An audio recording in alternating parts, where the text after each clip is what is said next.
So this is the new Strike King Tumbleweed Finesse bait. So this is the 3-inch version of the Tumbleweed. You can see it's a tentacle style bait or tentacle style finesse bait. It's a 12-sided dice bait. So it's got 2 tentacles coming out 11 of the sides for 22 tentacles. You can see these little kind of segmented tentacles right here. The only side that's smooth, or there's one side I should say that's smooth, that's where I rig it up at. It's not going to matter where you rig it up at. That's just where I like to do it. But I'll show you my favorite rigging method for this bait. And you're probably saying to yourself, well, that looks just like the Geek Crack Q-Bomb. And it does. This is a 1.2-inch Q-Bomb. It's a much bigger bait, as you can see, than the Tumbleweed. But I think when they're talking about 1.2-inch, they're talking about the circumference of the Q-Bomb. Where here they're talking about the 3-inch from tentacle to tentacle. But let's check out a rigging way that I think you guys are going to like and may not have seen before.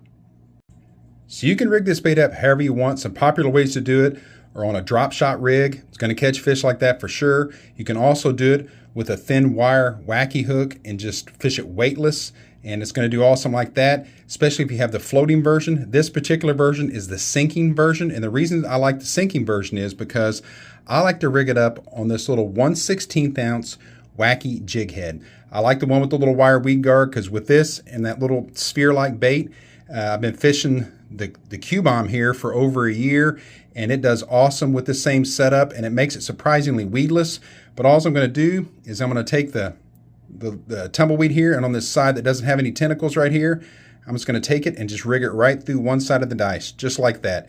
It doesn't look like much, but I'm telling you what, for some reason, whatever reason it may be, I have caught the fire out of fish on the Q-Bomb, and I fished this for the past couple weeks, and I did really, really well on it. This is one that I was fishing last weekend here, and the only thing I'll say about it is if you notice all the tentacles on the one I just rigged up compared to the one I was fishing, I caught over 20 fish on this, but it's definitely going to pull the tentacles out. Not a deal breaker by any means, because if you fish soft plastics, you know they don't last forever. They don't last that long, especially if you're catching a bunch of fish, but they are going to pull these little tentacles out.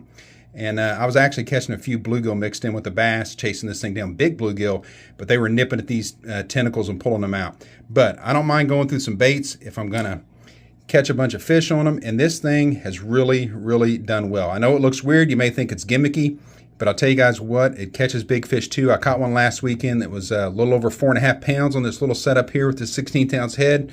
If you guys are looking for something different to fish, a great hot weather bait, especially when the fish are pressured, you guys might want to give the Tumbleweed a try.